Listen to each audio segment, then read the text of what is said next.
जगन्नाथ। जय जय देवाधिदेव सर्वोत्तम सकल सुरासुर सिद्ध्य विद्याधर किन्नर गंधर्व संसेवित चरण सरोरुह ब्रह्मा रुद्रादि सकल देव नियामक अखिलांड कोटि ब्रह्मांड नायक भगवान जगदीश्वर जगन्नाथ महाप्रभुंकर अभय चरणारविंद जुगल आ भूम भूय भूय अनंत कोटि दंडवत प्रणाम। जो प्रभु होचंती जो प्रभुंकर केवल करुणा कटाक्ष संसूचित भक्तानुग्रह मंदस्मित मधुर भाषण मणिमय मुकुट अलंकृत मस्तक मत्त जन विदूर भक्त जन मंदार। जय जय प्रलय पयोधि जल लीला जल परिपालित निखिल वेद सकल देवमानित मीन रूप प्रभुंकर अभय चरणारविंद जुगल आ भूम भूय भूय अनंत कोटि दंडवत प्रणाम। जय जगन्नाथ टीवीर सीधा प्रसारण रे विश्वर कोण अनुकोण रही महाप्रभुंकर अगणित भक्तवृंद माने जगन्नाथ प्रेमी भक्त माने आपण माने दर्शन करुछंती। वर्तमान महाप्रभुंकर पुरी सीधा प्रसारण रे दर्शन पतित पावन दर्शन करुछंती। आपण माने महाप्रभुंकर दिव्य कथामृत को श्रवण करिवा समुद्र शब्द मंदिर भितर शुभे नाही कहीं ये प्रसंग रे श्रवण करिवा आजिर विषय। पूर्वर आसंतु श्रीमद् भगवत गीतार गोटे श्लोक आमे माने पाठ करी श्लोकर अर्थ को बुझिबा। श्रीमद् भगवत गीता त्रयोदश अध्याय गीतार त्रयोदश अध्याय क्षेत्र क्षेत्रज्ञ विभाग जोग श्लोकांक 13 केमती संजोग देखंतु अध्याय 13 श्लोक मध्य 13 ताहो आसंतु से श्लोक को पाठ करिवा। श्लोक को पाठ करी श्लोकर अर्थ को बुझिबा परे परे आमे माने कथा वस्तु को प्रवेश करिवा। सर्वप्रथम आसंतु श्लोक को पाठ करिवा त्रयोदश अध्यायर त्रयोदश श्लोक को भगवान एठी अर्जुन को कौन कहउछन्ति। सर्वतः पाणिपादं तत् सर्वतोऽखिशिरो मुखं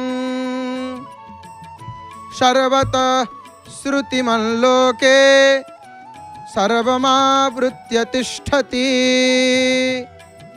सर्वतः पाणिपादं तत् सर्वतोऽखिशिरो मुखं सर्वतः श्रुतिमल्लोके सर्वमावृत्य तिष्ठति। टीवी परदार मध्य आपण श्लोक को देखि पारुछन। आपण माने मध्य श्लोक दर्शन करी सेठु पाठ करि देबे। एवं भगवान एठी कौन कहउचंती कि त्रयोदश अध्याय रे त्रयोदश श्लोक रे प्रभु अर्जुन को कहउचंती अर्जुन तांकर सकल दिगरे हस्त पाद रहिछि सकल दिगरे नेत्र शिर मुख रहिछि सकल दिगरे कर्ण रहिछि कारण से संसार रे सबुठु व्यापिक रहिछि। ज्ञानी मानकर कथा कह जाउछि जे ज्ञानी से सर्वत्र भगवान को दर्शन करे प्रत्येक स्थान रे से तार प्रभु को दर्शन करे समस्तंक भितर से दर्शन करे तार प्रभु को। तेणु भगवान एठी कहउचंती ज्ञानी देश आउ काल ठारू अभिन्न रहिकिरी सर्वदेश सर्व काल रे स्थावर जंगम स्थूल ओ सूक्ष्म समस्त वस्तु को ओ समस्त क्रिया को निज अधीन रे रखि थाए।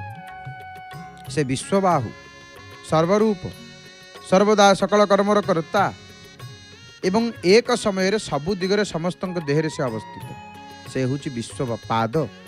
पृथक पृथक चक्षु नथिले मध्य से सूर्य भली स्वाभाविक भाव में सर्वद्रष्टा से समस्त को देखि पारे तार चक्षु नाही बोली कुहा जाउथिले मध्य वेद भाषा रे से विश्व चक्षु अर्थात से भीतर बाहर सब किछि एका बेले देखि पारे से समस्तंकर मुंड उपर अवस्थित। तेणु ताकू कुहा जाय विश्व मूर्धा। अग्निर मुख अग्नि भीतर ही थाए एवं से जहा पाए खाई जाए। अग्नि होचंती अग्नि को भितर जहा पकई देबे सब हसम और अग्निर मुख भली तार मुख। तेणु श्रुति बा वेदता को विश्वतो मुख बोली वर्णना करिसेंती। सबु वस्तुरे आकाश रही भली से शब्द मात्र के श्रवण करि थाए, से सर्वव्यापी होइथिबारु से सर्वश्रोता। हे महापति, परब्रह्म संपर्क रे जहाँ सब कुहागला से सबुर वर्णना होउछि से परब्रह्मंकर सर्वव्यापता व्यापकता को वर्णना करबा लागि केवल आयुध मात्र, नचेत ही हस्त पद ओ चक्षु आदि उद्भट परिकल्पना मात्र। वास्तव में ये सबुर अस्तित्व बोली किछि नाही। सही परब्रह्म शून्यतार सार स्वरूप। गोटिए तरंग सहित अन्य तरंगर संघर्ष होता है। देखा जाए जेपरिक गोटिए अपर को ग्रास करी पकाउछि, अन्य को भांगी पकाउछि, किंतु आक्रमणकारी तरंग और आक्रांत तरंग मध्य कौन पार्थक्य अछि? पार्थक्य नाही। उभय तरंग होउछंती एका जल, से भली ब्रह्म होउछंती एक। जो सब वर्णना करागला से सबुर उद्देश्य होउछि जहाँ को दुई पृथक जिनिस बोली चिंता करा जाउछि ताहा वास्तव में एक। तेणु यथार्थ अद्वैत तत्व रे वाच्य और वाचक को वर्णना करा जीव किपरि? शून्य को देखाइबा को हेले एक वर्तुलाकार दर्शाइबा को पड़ी थाए, सेही भली अद्वैत को वर्णना करबा को गले द्वैत को स्वीकार करबा को पड़ी थाए। हे पार्थ, नचेत गुरु शिष्य संप्रदाय सर्वथा बाधा प्राप्त हेबे एवं तत्व निरूपण असंभव हेब। सेतिपाई वेद द्वैतचार अद्वैत को बुझाइबार रीति दर्शाइछन्ति। से ज्ञेय दृश्य आकार रे कि भली भाव रे पूर्ण ही रहिछि सेही कथा आ पर श्लोक रे भगवान अर्जुन को कहउछन्ति। तो आपण माने श्रवण करुथिले श्रीमद् भगवत गीता श्लोकांक 13। सर्वत पाणिपादं तत् सर्वतो शिशिरो मुखं सर्वत श्रुतिमल्लोके सर्वमावृत्य तिष्ठति। गीता सुनिले श्रीमद् भगवत गीता 13 अध्याय श्रवण कले।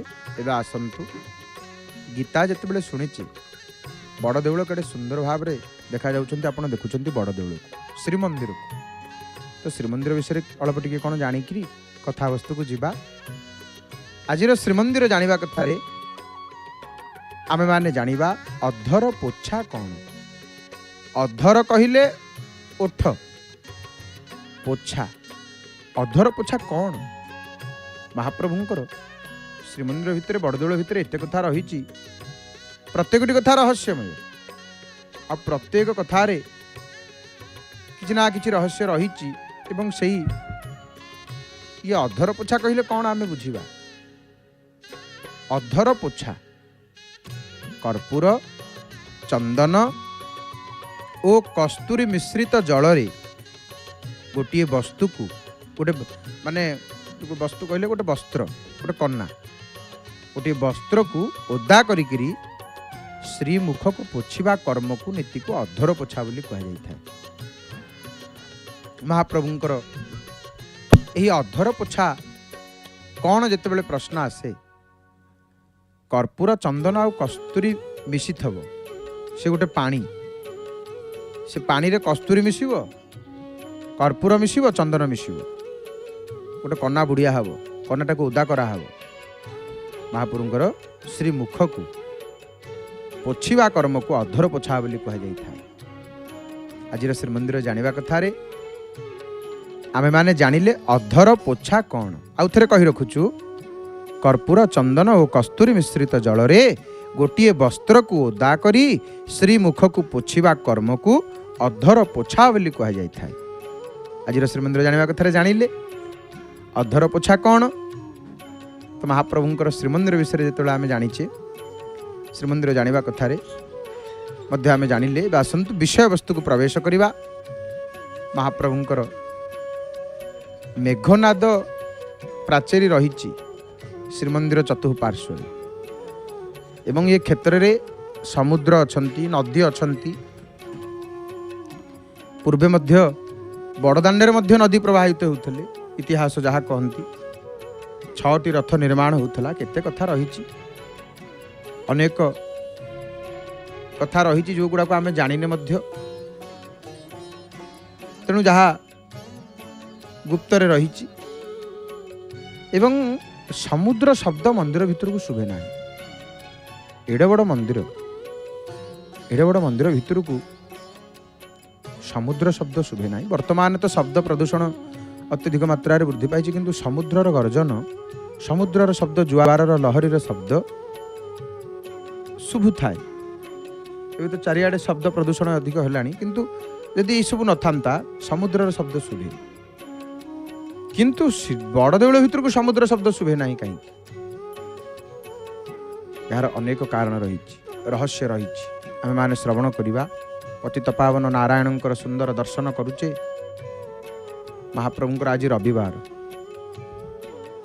ମହାପ୍ରଭୁଙ୍କର ଦର୍ଶନ କରିକିରି ଆମେ ଗୋଟିଏ କଥା ପ୍ରଭୁଙ୍କୁ କହିବା, ପ୍ରଭୁ ମୁଁ ଆପଣଙ୍କର ଶରଣାଗତ, ମାନେ ମୁଁ ଆପଣଙ୍କର ଶରଣକୁ ଆସିଛି ପ୍ରଭୁ, ମୋତେ ଆପଣ ରଖିବେନି, ମୋତେ ଆପଣଙ୍କ ଶରଣରେ ରଖନ୍ତୁ ପ୍ରଭୁ, ମୁଁ ତୁମର ତୁମେ ମୋର ପ୍ରଭୁ। ଦେଖନ୍ତୁ ଶରଣାଗତିର ଲକ୍ଷଣ ରହିଛି ଶାସ୍ତ୍ରରେ। ଶରଣାଗତି କେମିତି କରିବା ଦରକାର? ଶରଣାଗତ କିଏ? ଆନୁକୂଲ୍ୟସ୍ୟ ସଂକଳ୍ପ ପ୍ରତିକୂଲ୍ୟସ୍ୟ ବର୍ଜନମ୍ ରକ୍ଷିଷ୍ୟତୀତି ବିଶ୍ୱାସୋ ଗୋପତୃତ୍ୱେ ବର୍ଣ୍ଣଂ ତଥା ଆତ୍ମନିକ୍ଷେପ କାର୍ପଣ୍ये ଷଡ଼ବିଧା ଶରଣାଗତି। ଆତ୍ମନିକ୍ଷେପ କାର୍ପଣ୍ये ଷଡ଼ବିଧା ଶରଣାଗତି। ଆମର ଶାସ୍ତ୍ର ଶରଣାଗତିର 6ଟା ଲକ୍ଷଣ ବୋଲି କହିଲେ। କ'ଣ କ'ଣ? ଜଣେ ଶରଣାଗତ ବୋଲି କେମିତି ଜାଣିବ? ଆମେ ପ୍ରଭୁଙ୍କ ପାଖକୁ ଯିବା, ପ୍ରଭୁଙ୍କୁ କହିବା, ପ୍ରଭୁ ମୁଁ ତୁମର ତୁମେ ମୋର, ମୁଁ କେବଳ ଆପଣଙ୍କର ପ୍ରଭୁ, ହେ ମହାପ୍ରଭୁ ମୁଁ ଆପଣଙ୍କର ଶରଣାଗତ। ଏ 6ଟା ଲକ୍ଷଣ କ'ଣ? ଯାହାକି ହରିଭକ୍ତି ବିଳାସର 11 ଅଧ୍ୟାୟରେ କୁହାଯାଇଛି। ମାନେ ଶରଣାଗତି ତାର 6ଟା ଲକ୍ଷଣ। ପ୍ରଥମ ହେଉଛି ଭଗବାନଙ୍କ ଇଚ୍ଛା ଅନୁସାରେ ଇଚ୍ଛା କରିବା। କାରଣ ଦେଖନ୍ତୁ ଆମେ ସମସ୍ତେ ବାସ୍ତବରେ ହେଉଛେ ଭଗବାନଙ୍କର ଦାସ, ଏବଂ ଦାସର କର୍ତ୍ତବ୍ୟ ହେଉଛି କ'ଣ? ପ୍ରଥମେ ତ ଆମକୁ ଏଇଟା ମାନି ନେବାକୁ ପଡ଼ିବ, ପ୍ରଭୁ ମୁଁ ତୁମର। ନହେଲେ ଆମେ ପ୍ରଭୁଙ୍କ ପାଖକୁ ଯିବା, ପ୍ରଭୁଙ୍କୁ କେବଳ କହିଦେବା ମହାପ୍ରଭୁ ମୋର ଅମୁକ କାମଟା ଟିକେ କରିଦେବେ। କାହିଁକି? ଆମେ କାହିଁ ପ୍ରଭୁଙ୍କୁ କହିବା ଅମୁକ କାମଟା କରିଦେବେ? ପ୍ରଭୁ କ'ଣ ଠିକା ନେଇଛନ୍ତି ଆମ କାମ କରିବା ପାଇଁ? କେବଳ ପ୍ରଭୁଙ୍କ ପାଖକୁ ଯିବା, ମହାପ୍ରଭୁଙ୍କୁ କହିବା ପ୍ରଭୁ ମୋର ଅମୁକ କାର୍ଯ୍ୟଟା କରିଦେବେ। ଗୋଟେ ସୂଚନା ରହିଛି, କାଲି ଦିନ 12ଟାରୁ ସିଂହଦ୍ୱାରରୁ ସିଧା ପ୍ରସାରଣରେ ଦେଖିପାରିବେ ହନୁମାନଙ୍କ ବାହାର ବିଜେ। ତ ପୁନଃ ଆମେ ବିଷୟବସ୍ତୁକୁ ଫେରିବା। ଯେଉଁ କଥା ଆମେ କହୁଥିଲେ, ସର୍ବପ୍ରଥମେ ଆମକୁ ଏଇଟା ମାନିବାକୁ ପଡ଼ିବ ଯେ ମୁଁ ପ୍ରଭୁଙ୍କର, ମୁଁ ମୋ ପ୍ରଭୁଙ୍କର ଦାସ, ସେ ମୋ ମାଲିକ। ଆଉ ଭଗବାନଙ୍କ ଇଚ୍ଛା ଅନୁସାରେ ଇଚ୍ଛା କରିବା, କାରଣ ଆମେ ସମସ୍ତେ ପ୍ରଭୁଙ୍କର ଦାସ। ଗୋଟେ ଦାସର କର୍ତ୍ତବ୍ୟ କ'ଣ? ଦାସର କର୍ତ୍ତବ୍ୟ ହେଉଛି ମାଲିକଙ୍କର ଇଚ୍ଛା ପୂରଣ କରିବା। ତେଣୁ ଜଣେ ଶରଣାଗତ ଭକ୍ତ ଭାବରେ ଭଗବାନଙ୍କ ଇଚ୍ଛା ସହିତ ଆମେ ନିଜର ଇଚ୍ଛାକୁ ଯୋଡ଼ିଦେବା ଉଚିତ। ମାନେ ଗୋଟେ ଶୁଖିଲା ପତ୍ର ସେ କ'ଣ ବାୟୁର ଶରଣାଗତ ହେଇଥାଏ। ଶୁଖିଲା ପତ୍ରଟେ ପଡ଼ିଥିବ, ପବନ ତାକୁ ଯୁଆଡ଼ୁ ଉଡ଼େଇକିରି ନେବ, ସେ ସିଆଡ଼ୁ ଉଡ଼ିବ। ପବନ ତାକୁ ଏପଟକୁ ଉଡ଼ଉଥିବ, ସେ ସେପଟକୁ ଉଡ଼ିବ ନା। କାହିଁକି? ସେ ସମ୍ପୂର୍ଣ୍ଣ ନିଜକୁ ସମର୍ପି ଦେଇଛି ପବନକୁ। ପବନରେ ତୁ ମୋତେ ଯୁଆଡ଼େ ନେଇଯିବୁ ମୁଁ ସିଆଡ଼େ ଯିବି। ଗୋଟେ ଶୁଷ୍କ ପତ୍ର ବାୟୁର ଶରଣାଗତ ହେଇଥାଏ,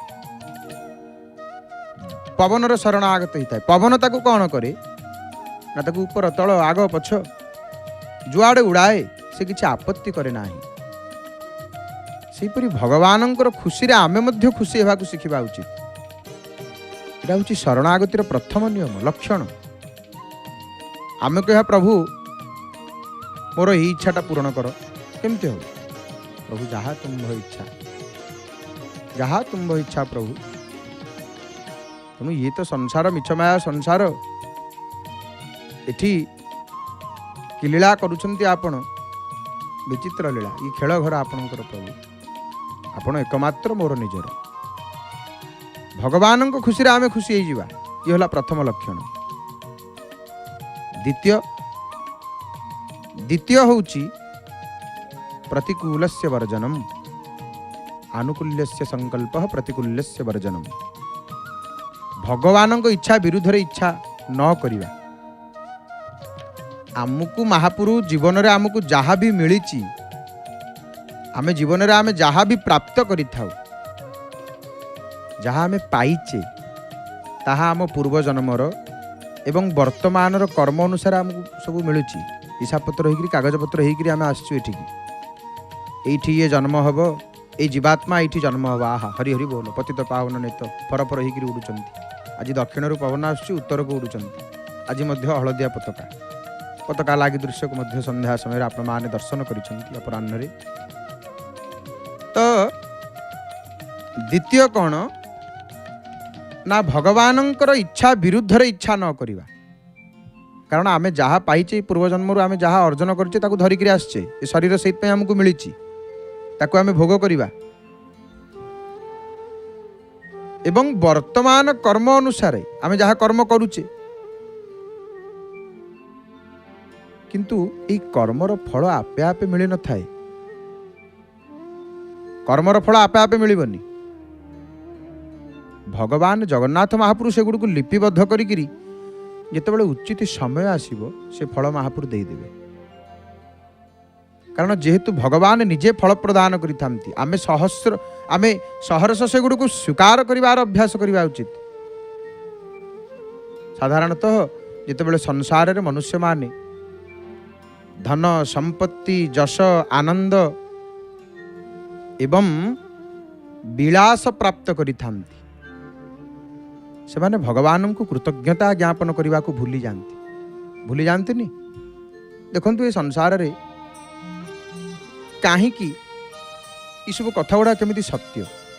जन कह पुनर्जन्म पूर्वजन्म बोली किसी ना, मुझे विश्वास करेनि। जड़े जड़े लोक कहे है पूर्वजन्म किसी ना, जदि नाही ताले समस्त को समान धन संपद मिली था।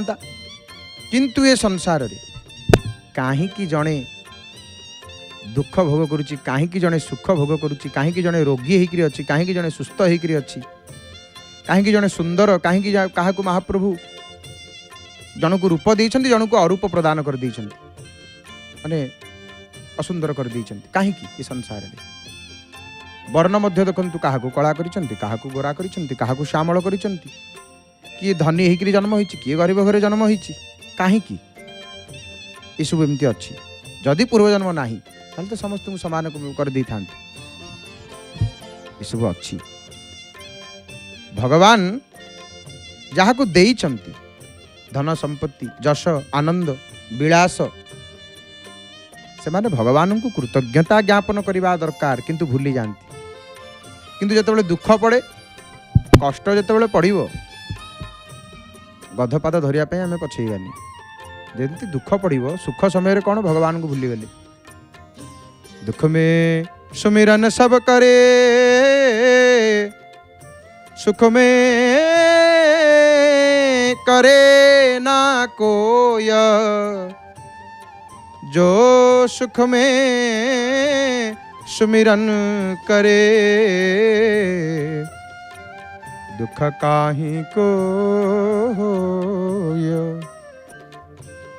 आमे केवल दुख रे महाप्रभु को डाकुचे, प्रभु ए कहीं एते दुख दौच। आ गोटे कथा आज्ञा, संसार रे केही काहा को दुख दियंतिनी कि सुख दियंतिनी। आमे आम कर्म कला कर्म फल भोग करुचे। जेतेबेले प्रभु को शरण को जीवा, तांकठु ही केवल सुख मिले। संसार रे आमको केही सुख देई दियंति नाही।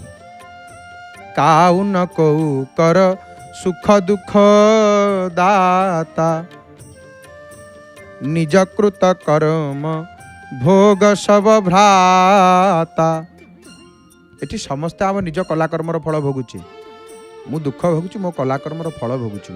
मु जहाँ इन कर्म करुची से सब संचय होकर रोचे बैंक रे, पुणी ता समय आसिले मु ताकु भोगिबी। सेइथिपाई शास्त्र आमको कहउचंती सत्कर्म करिबा पई। कर्म कर्म फल तो अवश्य प्राणी भोग करिवो, केही रक्षा करि परिबेनी। आमको जहाँ भोगिबा पई ये शरीर मिली, आमे ताकु भोगिबा। सेइथिपाई भक्त कहंती महाप्रभु शेष देखा हेउ तुमरी साथी रे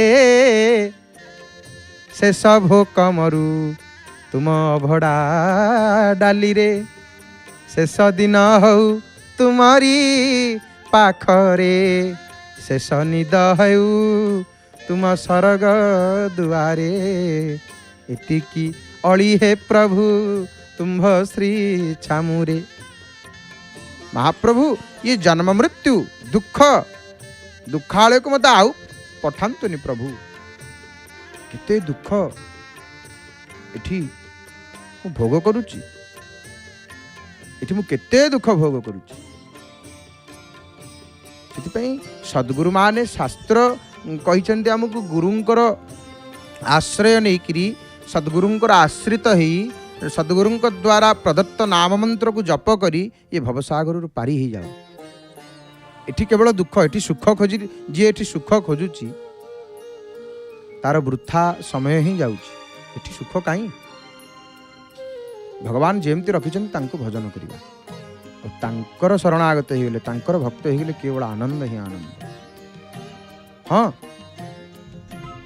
ଯୋଉ କଥା ଆମେ କହୁଥିଲୁ ସଂକଳ୍ପ କଥା अनुकूल्यस्य संकल्प प्रतिकूल्यस्य वर्जनम तांको इच्छा पर सब छाड़ीदेवा। आम कहबानी प्रभु कहीं एटा एमती कले आम कहबानी कहीं एटा कले भगवान कथा तेणु सही कथा शास्त्र कहउछंती कौन धन संपत्ति महाप्रभु आमको देले भगवान को आम कृतज्ञता ज्ञापन करवा किंतु जो धन संपद एठी आमको मिली जाए आम भगवान को भूली जाऊ। से माने धन्य धन पाइकरी प्रभु को धरी से माने धन्य धन थाइकरी मध्य प्रभु को भूली ना किंतु कष्ट भोग कले से माने भगवान को क्रोध प्रकाश करती प्रभु कहीं दुख देल आपण मो प्रति कहीं एपरी कले। महाप्रभु क्या दुख दियंती भगवान तो होचंती सुखर राशि से केवल सुख ही दियंती। एठी आमे जहा भोगुचे एठी आमे केवल आम कलाकर्मर फल भोग करुचे।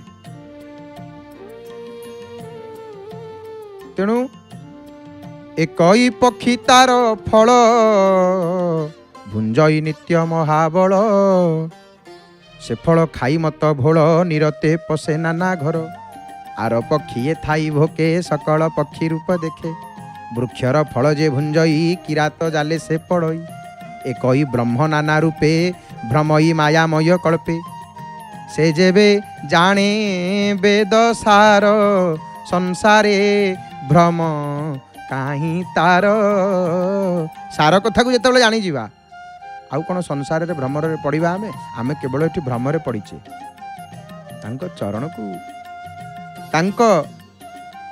चरण को आश्रय करिवा लय आम तांको चरण रे रखिबा नाही जमदंड भय हे मणिमा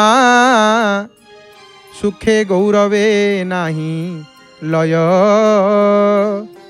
तुम पाद पद्मे आश्रारे बंचीची तुम्हें जेणु मोर प्रिय हे। महाप्रभु भक्त कहती प्रभु मु बंची केवल आपणकर चरण को आश्रा करी भक्तर भाव केमती जानती तृणादपि सुनीचेन तरोरपि सहिष्णुना जी निजको तृणापेक्षा क्षुद्र ज्ञान करती भक्त सब निजको तृण घास परि से माने मु क्षुद्र आउ तरु परि सहिष्णु हो जाए जी जहाँ कहती सही जानती भक्त किछि कहते कारण से जानी समय हूँ बलवान एटी केही बलवान नुह भगवान होउछंती भगवान होउछंती बलवान। साही जात चली साही जातरे रावणर जो वाक्य रही था रावण कौन कहे दैवी बले दुर्बल सब थाई दैवी बल आगे मु किछि नुह। आज राति 11 मध्य आपण बाली साही देखिपारे साही जात सीधा प्रसारण केवल जय जगन्नाथ टीवी रे आज रावण को देखिए तो जे तृणपरी क्षुद्र मने करे ज्ञान करे निजको जे तरुपरी सहिष्णु हंती निजे मान शून्य अन्य को सम्मान प्रदान करती सी ही भगवान भक्त हरिकीर्तन अधिकारी अमानि न मान देन कीर्तनीय सदा हरि सी ही भगवान भक्त सी भक्त कारण ये संसार रे भक्त कौन कहती कहले भक्त को किए कौन कहीदेव भक्त किसी कहबेनि कारण भक्त निजे ठीक होकर थाए ये कौन कहला तार किसी भाविक किसी लाभ ना से जानी कारण भगवान सबू जानती तांको विचार रे कहीं छाड़ पाइबे नाही महाप्रभुंकर विचार रे कहीं छाड़ पाई ना प्रभु सबू जानती तेणु ये संसार बड़ विचित्र भक्त कौन कहे जो द्वितीय लक्षण कथा कहगला शरणागतिर भगवान शरणागतिर द्वितीय लक्षण होची से जहा देले भी अभियोग न करिकिरी ताकू सही जाए कारण मु जहा भोगुची मो कर्मर फल प्रभु आपण मते देई नांती एटा आपण तो आनंद कंद आपण तो सच्चितानंद आपणकर शरण नहीं गले तरी जाए आहा हरि हरि बोल किए कि ये किए नाचुचंती कि कटि प्रदेश रे हस्तरे सुंदर भाव शिर रे सर्वत्र अलंकार वस्त्र आभूषण रे विभूषित होकर रावण बाहर हरि हरि बोल देखु विंची दौरान रावण आउ रावण जहाँ आपण विगत दिन मानक शुणुंट शाही जातर सीधा प्रसारण रे रावण एठी पूजा पाए ये संस्कृति रे जेहेतु जगन्नाथ महाप्रभुंकर संस्कृति रे सबुबले सद्गुण को देखा जाइछि सबुबले भल गुण को पूजा करा जाइछि सम्मान दिया जाइछि रावणर अनेक दुर्गुण थिले मध्य रावण मध्य भक्त थिला रामायण रे अनेक स्थान रे गोटे गोटे जगह रे पढ़िबा को सुनिबा को मिले रावण संपत्ति रावण सीता को हरण करुच्ची माँ चरण को चाहिए प्रणाम कला माँ आपण लीला करुँच मत भी राक्षस जोनि उद्धार पाइबार अच्छे तेणु आपण को हरण करेंगे माँ मत क्षमा कर तेणु रावण ये संस्कृति रे पूजा पाए आ रावण को जी सम्मान जी मर्यादा देखिले रावण हीरो शाही जातर हीरो किए ना रावण रावण विषय अनेक तथ्य आम शास्त्र रही रावण जने बहुत ज्ञानी विद्वान रावणर एते विद्वत्ता वेद ठारू धरिकी तंत्र विद्या समस्त तंत्र विद्या आयुर्वेद माने आजिकल जड़े किए पाठ जदि पढ़ुं से गोटे क्षेत्र में केवल पाठ पढ़िले रावणर सबू ज्ञान था रावण निजे डॉक्टर निजे इंजीनियर निजे सब वो विद्या राजनीति रावण ठू शिखी लक्ष्मण राजनैतिक केवल राजनीति ज्ञान नुह सामरिक ज्ञान रावण पाखे थे जड़े शासक किपरि हवा दरकार शासकर दक्षता कौन रहा दरकार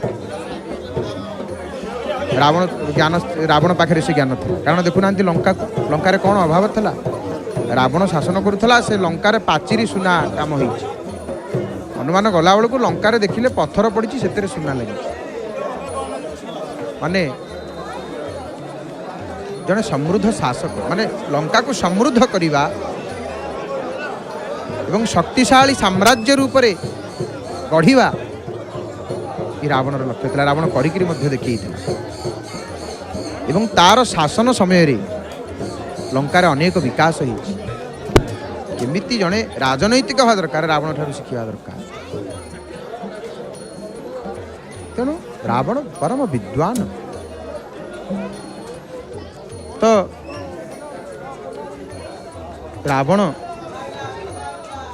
केवल सेतिक नुह रावणर व्यापार उपर ज्ञान था कला विज्ञान उपर रावणर ज्ञान था बाली साहिब आप देखुले शाही जात रावण को किपरि भाव में विंची दौले तो एपटे आसिक पुणी श्रीमंदिर को देखिले जो रावण को देखा टे रावण संपर्क में चर्चा करवा कारण आमर शास्त्र अनंत एत कथा आम शास्त्र रही मैंने समुद्र जहाँ आम शास्त्र से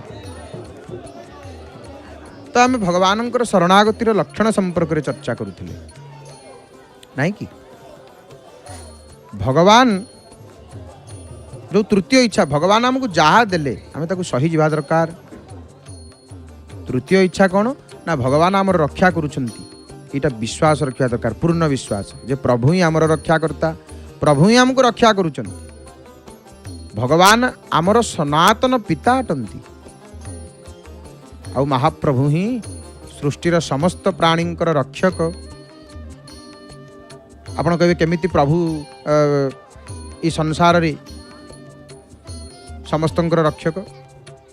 आज्ञा देखु ये संसार रे कोटि कोटि पिंपुड़ी अच्छा आजिकल मनीष कौच आम समस्त रक्षक आम रक्षा करदेबू आम शक्तिशाली मनीष कहूनी मनीष कौच किंतु देखु ये संसार रे कोटि कोटि पिंपुड़ी अच्छा एवं से माने नियमित भाव में खाद्य आवश्यक भोजन करती पिंपुड़ी भी भोजन करती ना नहीं पिंपुड़ी को किए खाया दौर पिंपुड़ी मानकर ना राशन कार्ड अच्छी ना आधार कार्ड अच्छी ना पिंपुड़ी माने जाउछंती कंट्रोल को आनिया पे चाउल तांकु किए खाया दौर कोटि कोटि पिंपुड़ी अच्छा केते जीवजंतु अच्छा केबे भी केते हजार पिंपुड़ी अनाहार रे मृत्युवरण करी बगीचार पड़िथिबा माने उपास रे को पिंपुड़ीटा मरी जाइछि आपण देखिथेबे ना भगवान समस्तंक पई खाद्य निश्चित करिसेंती।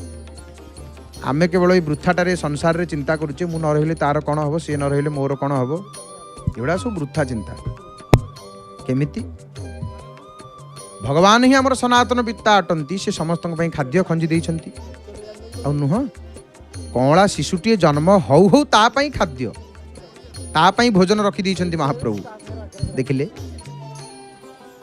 शिशुटीए जन्म हौ हौ ता पई खाद्य थुआ हिची माँ पाखे प्रभुंकर सृष्टि केड़े विचित्र नुह लक्ष लक्ष पिंपुड़ी अच्छी से किए खाया दौर आमे कहूचे गछरे पानीटा दे रे गछरे पानी नदेले गछ मरीज चिंता कले जो जंगल भितर हजार हजार लक्षाधिक गछ अच्छी से गछरे किए पानी दौची से गछरे पुणी फल होउची ना नहीं फूल होउची ना नहीं से गछ पुणी बढ़ुची ना नहीं वास्तव में भगवान ही सबू करुचंती ई विश्वास आमर रहिबा दरकार। भगवान समस्तंक पई खाद्य से निश्चित करिसेंती महाप्रभु। अन्य पक्षरे देखिबा यदि गोटे हाथी प्रत्येक दिन प्रचुर परिमाण रे खाद्य खाए हाथी जहाँ खाइबा आमे हाथी रखी परिबा गोटे दिन दी दिन मध्य रखी परिबा नहीं हाथी की रजा पोषंती हाथी की समस्त पोषी परिबेनी हाथी की रजा पोषंती राजा माने ही हाथी रखी पारिबे। हाथी केते खाद्य खाए प्रत्येक दिन केते पानी पिए भगवान ताहा मध्य प्रदान करिसेंती हाथी की जड़े सांसारिक पिता मध्य निज संतान मानकर जत्न नियंती एवं सेमानक पई खाद्यर व्यवस्था करती ताहेले आमे काहे कि अविश्वास करिबा हमर सनातन पिता जगन्नाथ मो बापा हमर जत्न नौचंती हमर सुरक्षा पई तांको ऊपर पूर्ण विश्वास शरणागति तृतीय लक्षण जे प्रभु मते रक्षा करिवे। ई विश्वास जो विश्वास प्रहलादंकर थिला जो विश्वास ध्रुवंकर थिला जो विश्वास भक्त सालवेगंकर थिला आ से विश्वास बल रे भक्त दासिया बाउरींका हाथरू महाप्रभु नड़िया नहीं गले बड़दाण्ड रे रथ को अटकई देले सुना थाली रे भोग आनिक परस देले बंधु महांती स्तंभ भितर प्रगट हो गले प्रहलादंक पई। ये प्रभुंकर अपूर्व विचित्र लीला महाप्रभु ही आमर परम पिता अटंती से ही सब किछि करंती महाप्रभु ही सब किछि करूचंती आउ से ही होचंती आमर सनातन पिता। तेणु आमे कौन करवा दरकार ना निकटे सर्पजार थाई से कि आनकु पारे चाही सामने जार साप अच्छी आपण जाउछंती बाटरे कुआडे गोटे बड़ सापटे आसिक आपण सम्मुखें फणा टेकिकी छिड़ा हम आपण आउ कुआडे चाहिए से साप को चाहिए ताकू लक्ष्य करते केमिति से जीव मुझे पछ घुंचा देवी मु निजक रक्षा करी आयत्त करी सर्पर प्राये तो समीपे ज्ञानी जागरी तो आपे तोर दयारे तोते जानी भवु तरंती साधु प्राणी तो अनुग्रह जाकु नाही ब्रह्मांडे लोड़ी से न पाई धन्य जीवन ताहंकर जे हरि चरणे किंकर सर्व आत्मा को आत्मा भावे भजंती नित्ये वासु देवे धन्य होचंती संसार रे से माने जे प्रभु को भजन करंती आहा ये प्रभुंकर उपासक जी भक्त आउ जगन्नाथ महाप्रभुंकर जी भक्त से काकू डरे नहीं कारण ये होचंती जगन्नाथ यांकर आज्ञा रे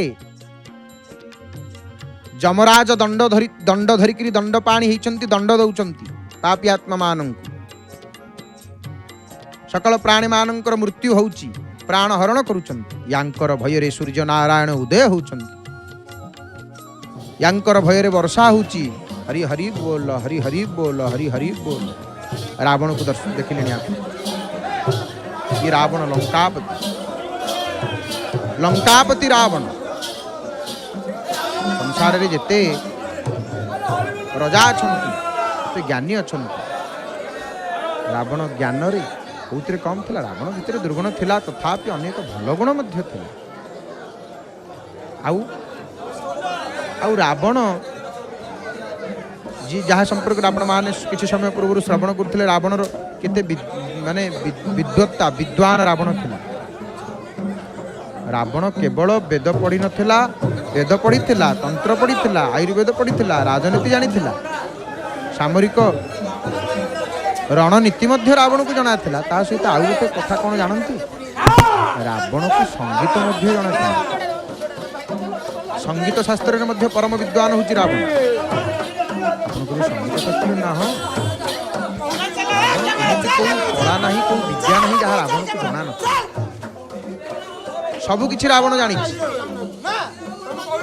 रावण पाखरे सबु किछि ज्ञान थिला कवि मध्य थिला यस्याग्रे द्राट द्राट टुटा टुटा ममल्लम टमट टमटम टटम टम तैलम तैलम तुतैलम कुकुकुकुकुमम अंग कंगम पकंगम दंशम दुडंशम द्रुहि द्रुहि चकितं भूपकं भूयनालम ध्यायस्ते विप्रगाहे सबसिद्धि सबलपात वच्चंद्रचूड़ ये रावण रचित शिवध्याय आज से रावण वीर पाहुल पकई जिते चलिक जाऊँ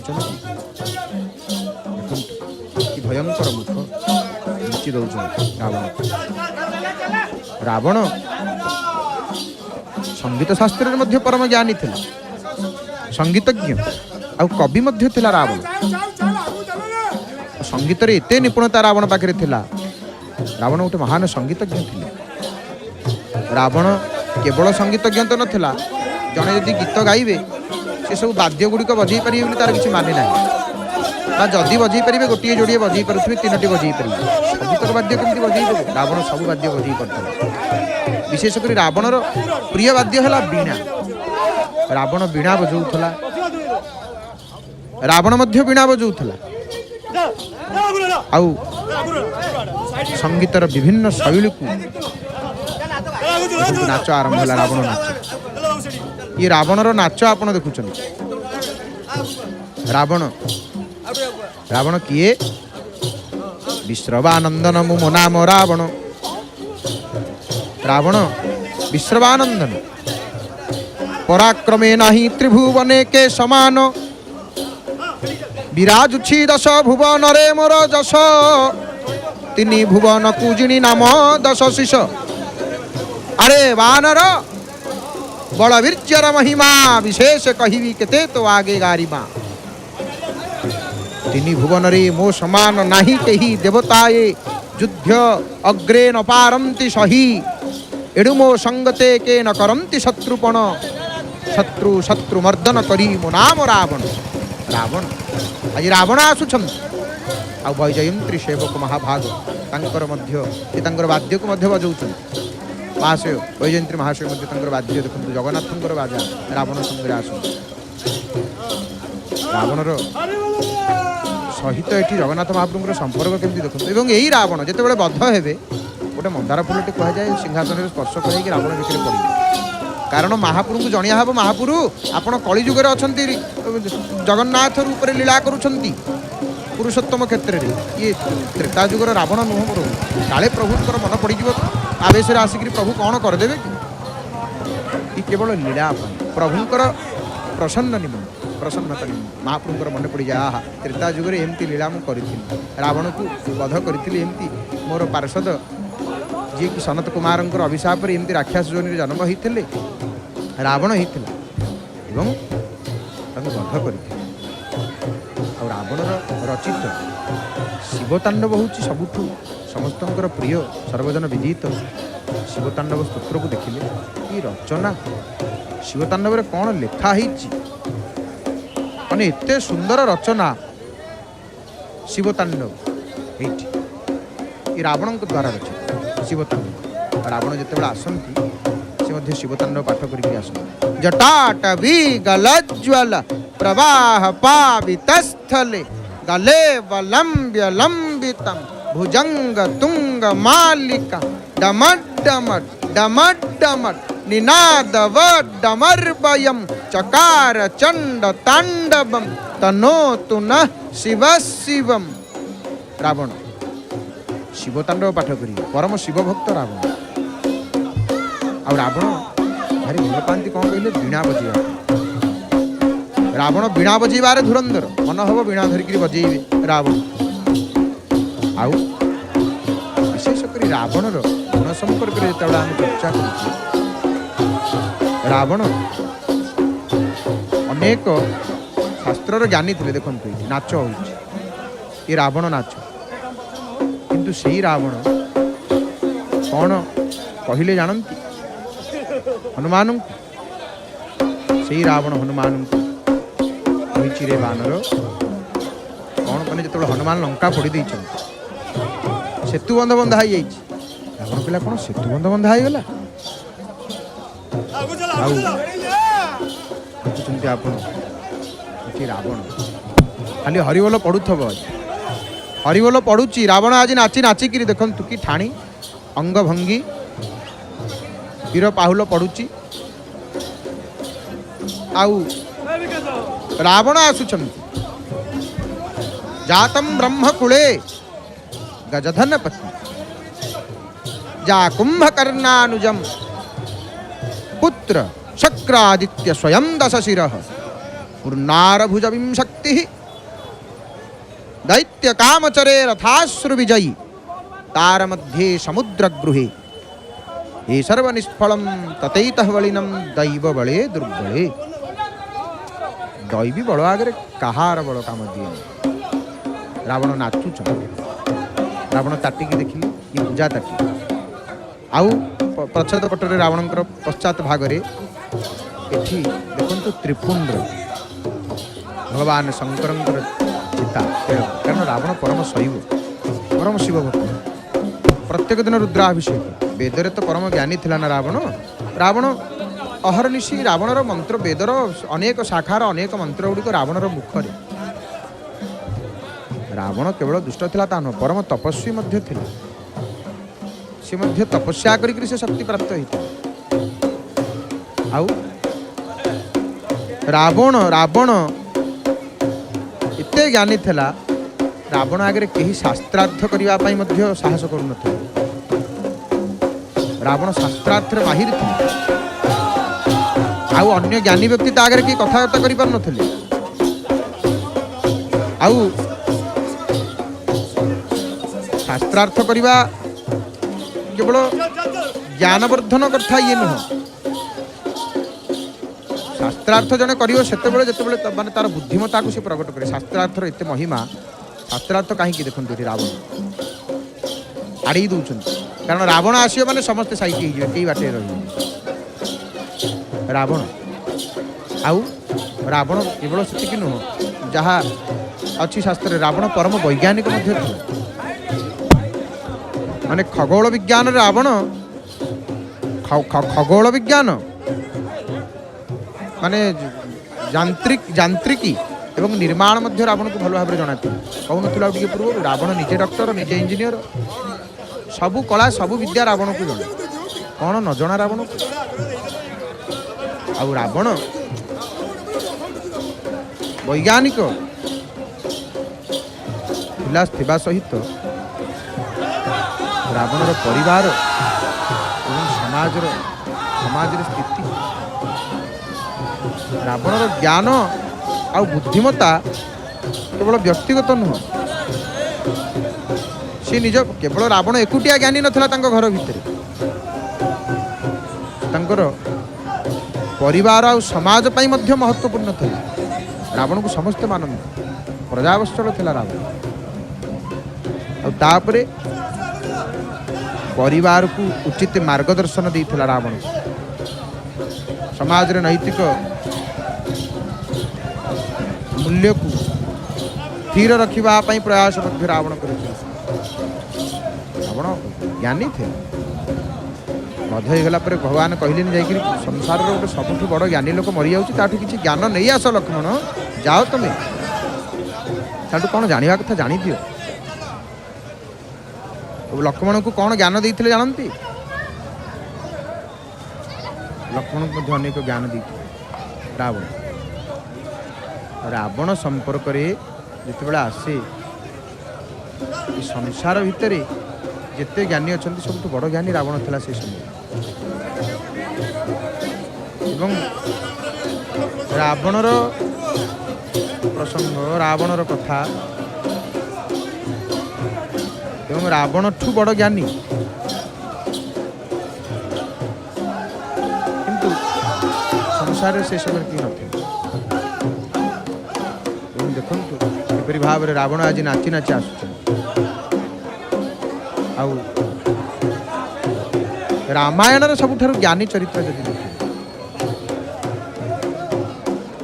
ଗୋଟେ ଗମ୍ଭୀର ପ୍ରଶ୍ନ, କ'ଣ ନା ରାମାୟଣର ସବୁଠୁ ଜ୍ଞାନୀ ଚରିତ୍ର କିଏ? ମାନେ ମର୍ଯ୍ୟାଦା ପୁରୁଷୋତ୍ତମ ରାମଙ୍କର କଥା ଯେତେବେଳେ ଆସେ, ଯେକୌଣସି ଗୋଟେ କୃତି ହଉ, ସେ କୃତିରେ ନାୟକ ଥିବେ, ଖଳନାୟକ ଥିବେ, ନହେଲେ ସେ କୃତି ଭଲ ଲାଗିବ। ନାୟକଙ୍କର ଯେତିକି ରହିଥାଏ ମାହାତ୍ମ୍ୟ, ଖଳନାୟକଙ୍କ ମଧ୍ୟ ସେତିକି ରହିଥାଏ। କେବଳ ନାୟକ ଥିଲେ ଭଲ ଲାଗିବନି, କେବଳ ଖଳନାୟକ ଥିଲେ ଭଲ ଲାଗିବନି, ଉଭୟ ଥିବା ଦରକାର। ତେଣୁ ରାବଣର ଏଇ ଦେଖନ୍ତୁ, ଏଇ ଯୋଉ ବାଦ୍ୟ ହେଉଛନ୍ତି ମହାପ୍ରଭୁଙ୍କର ବୈଜୟନ୍ତୀ ସେବକ। ସେ ତାଙ୍କର ସେବା କରୁଛନ୍ତି କି ଜଗନ୍ନାଥଙ୍କର ବାଜା, ଇଏ କେବଳ ମହାପ୍ରଭୁଙ୍କ ପାଖରେ ବାଜିବ, ଦେଉଳର ବାଜା ଇଏ। କିନ୍ତୁ ଏଠି ରାବଣ ସାଙ୍ଗରେ ଯିବ, ଇଏ ବାଦ୍ୟ ମହାଶୟ ତାଙ୍କର ସେବା କରୁଛନ୍ତି, ବଜାଉଛନ୍ତି କିପରି ଭାବରେ ଆପଣ ଦେଖୁଛନ୍ତି ସେ ବାଦ୍ୟ। ଏବଂ ଏଇ ଯୋଉ ବାଦ୍ୟ ଇଏ ରାବଣ ସାଙ୍ଗରେ ଯାଉଛି, ୟାର ଦେଖନ୍ତୁ କେତେ ପ୍ରମାଣ। ଶ୍ରୀମନ୍ଦିର ସହିତ ସାହିଜାତର କେତେ ନିବିଡ଼ ସମ୍ପର୍କ ରହିଛି, କିପରି ଭାବରେ ସଂଯୋଗ ରହିଛି। ଏବଂ ଇଏ ନୀତିରାମ ଆଜି ଯେହେତୁ ସେତୁବନ୍ଧ ପ୍ରସ୍ତାବ, ଇଏ ଯାଉଛନ୍ତି କେତେ ଦ୍ୱାରେ, ପ୍ରତ୍ୟେକ ଦୁଆରେ ରାବଣ ଯିବ ବୋଲି ଜଗିକିରି ବସିଥିବେ ଆଗୁଆ ଲୋକମାନେ। ଏ ରାବଣ ଆସିବ, ରହ, ରାବଣ ଆସିକିରି ଯାଉ, ତାପରେ ମୁଁ ଯିବି। ରାବଣ ଚାଲି ଚାଲିକିରି ଯିବେ, ଯୋଉଠି ଇଚ୍ଛା ହବ ସେଇଠି ରହିବେ, ଟିକେ ବିଞ୍ଚଣାରେ ବିଞ୍ଚି ଦେବେ ରାବଣକୁ। ରାବଣ ଯିଏ ବନ୍ଧେଇଲେ ସେ ସରସା। ରାବଣ କି ଜ୍ଞାନ! ଯେଉଁ ଶିବତାଣ୍ଡବ ପାଠ କଲେ ଭଗବାନ ଶଙ୍କର ପ୍ରସନ୍ନ ହେଇଯାଆନ୍ତି, ସେ ଶିବତାଣ୍ଡବର ରଚୟିତା ରାବଣ। ଦେଖୁଥିଲେ ସାହିଜାତକୁ, ଆମେମାନେ ଯେଉଁ ପ୍ରସଙ୍ଗକୁ ଶୁଣୁଥିଲେ ସେ ପ୍ରସଙ୍ଗକୁ ଟିକେ ଫେରିବା। ଆମେ ଶରଣାଗତି ସମ୍ପର୍କରେ ଆମେ କହୁଥିଲେ ନାଇଁ କି, ଭଗବାନଙ୍କର ଶରଣାଗତି କଥା, ଶରଣାଗତିର 6ଟି ଲକ୍ଷଣ ସମ୍ପର୍କରେ ଆମେ ଚର୍ଚ୍ଚା କରିଥିଲେ, 2ଟି ଶ୍ରବଣ କରିଥିଲେ। ତୃତୀୟଟି ହେଉଛି କ'ଣ ନା, ତୃତୀୟଟି ଆମେ ଶୁଣିଥିଲେ ଭଗବାନ ଆମର ରକ୍ଷା କରୁଛନ୍ତି, ପୂର୍ଣ୍ଣ ବିଶ୍ୱାସ। ଚତୁର୍ଥ କ'ଣ ନା, ଭଗବାନଙ୍କ ପ୍ରତି କୃତଜ୍ଞତା ଭାବ ପୋଷଣ କରିବା। ଆମେ ପ୍ରଭୁ ଆମକୁ ଅନେକ ଉପହାର ଦେଇଛନ୍ତି। ଯେଉଁ ଧରଣୀ ଉପରେ ଆମେ ଚାଲୁଛେ, ଯେଉଁ ସୂର୍ଯ୍ୟଲୋକ ଦ୍ୱାରା ଆମେ ଦେଖୁଛେ, ଯେଉଁ ପବନ ଦ୍ୱାରା ଆମେ ଶ୍ୱାସ ନେଉଛେ, ନିଶ୍ୱାସ ନେଉଛେ, ଯେଉଁ ଜଳକୁ ଆମେ ପିଉଛେ, ସେସବୁ କିଛି ଭଗବାନ ଆମକୁ ଦେଇଛନ୍ତି। ବାସ୍ତବରେ ତାଙ୍କ ଦ୍ୱାରା ହିଁ ଆମର ଅସ୍ତିତ୍ୱ ରହିଛି। ସେ ଆମକୁ ଜୀବନ ପ୍ରଦାନ କଲେ ଏବଂ ଆମ ଆତ୍ମାରେ ଚୈତନ୍ୟତା ଭରିଦେଲେ। ପ୍ରତିବଦଳରେ ଆମେ ତାଙ୍କୁ କୌଣସି କର ଦେଇନି। ସିଏ ଆମକୁ ଯାହା ଦେଇଛନ୍ତି ସେଥିପାଇଁ ଅତି କମରେ ଆମେ ତାଙ୍କ ପ୍ରତି କୃତଜ୍ଞ ତ ରହିପାରିବା ନା। ଆଉ ଏହାର ବିପରୀତ ଅକୃତଜ୍ଞ ମନୋଭାବ ଉଦାହରଣ ସ୍ୱରୂପ ଜଣେ ଦେଖନ୍ତୁ, ପିତା ଜଣେ ବାପା ପୁଅ ପାଇଁ ବହୁତ କିଛି କଲେ, ଏଡ଼ିକିଟାରୁ ଏଡ଼ ବଡ଼ କଲେ, ପାଠ ପଢ଼େଇଲେ, ମଣିଷ କଲେ। ସନ୍ତାନକୁ ଯଦି ପିତାଙ୍କ ପ୍ରତି କୃତଜ୍ଞ ରହିବାକୁ କୁହାଯାଏ ଏବଂ ସନ୍ତାନଟି ଉତ୍ତର ଦିଏ ମୁଁ କାହିଁକି କୃତଜ୍ଞ ରହିବି, ତାଙ୍କ ପିତା ତାଙ୍କର ଯତ୍ନ ନେଇଥିଲେ ଏବଂ ସେ ମୋର ଯତ୍ନ ନେଉଛନ୍ତି, ଏ କଥା ଯଦି କହିବ ଏହା ସାଂସାରିକ ପିତାଙ୍କ ପ୍ରତି ଅକୃତଜ୍ଞତା ହେବ। ଭଗବାନ ଯାହା ସବୁ ଆମକୁ ଦେଇଛନ୍ତି ସେଥିପାଇଁ ସେଇ ଚିରନ୍ତନ ପିତାଙ୍କ ପ୍ରତି କୃତଜ୍ଞ ରହିବ। ଏହି ଶରଣାଗତିର ଚତୁର୍ଥ ଲକ୍ଷଣ। ପଞ୍ଚମ ହେଉଛି ଆମ ପାଖରେ ଥିବା ସବୁ ପ୍ରତ୍ୟେକଟି ବସ୍ତୁ ଭଗବାନଙ୍କର, ଏଇ କଥା ଆମେ ମନେ କରିବା। ଛଅଟି ହେଉଛି ଶରଣାଗତ ହୋଇଥିବା ଅହଙ୍କାର ତ୍ୟାଗ କରିବା। ଅହଙ୍କାରକୁ ତ୍ୟାଗ କରିବା, ଏହି ଶରଣାଗତିର ଛଅଟି ଲକ୍ଷଣ। ଏବଂ ଏହିପରି ଭାବରେ ପ୍ରଭୁଙ୍କର ଭକ୍ତି କରିବା। ଏଠି ତ ରାବଣକୁ ଦେଖୁଛେ, ରାବଣ ନାଚ ଆରମ୍ଭ ହେଲା। ଦେଖନ୍ତୁ ହରି ହରି ବୋଲ, ହରି ହରି ବୋଲ, ଆହା ହା କି ନାଚ, କି ସୁନ୍ଦର ଭାବରେ ରାବଣ ତଲବାର ଧରିକିରି ନୃତ୍ୟ କଲେଣି। ଦେଖନ୍ତୁ ଇଏ ଅତି ସୁନ୍ଦର ଦୃଶ୍ୟ। ଶିବତାଣ୍ଡବକୁ ପାଠ କରିକିରି ରାବଣ ଯେତେବେଳେ ନାଚୁଛନ୍ତି ଆସନ୍ତୁ ସେଠି ରାବଣ ନୃତ୍ୟ ସମୟରେ ସେ ପାରିପାର୍ଶ୍ୱିକ ଶବ୍ଦ କିପରି ରହିଛି ଆମେ ଆସନ୍ତୁ ଶ୍ରବଣ କରିବା। ଜୟ ଜୟ ଜଗନ୍ନାଥ, ଜୟ ଜୟ ଜଗନ୍ନାଥ, ଜୟ ଜୟ ଶ୍ରୀ ଜଗନ୍ନାଥ।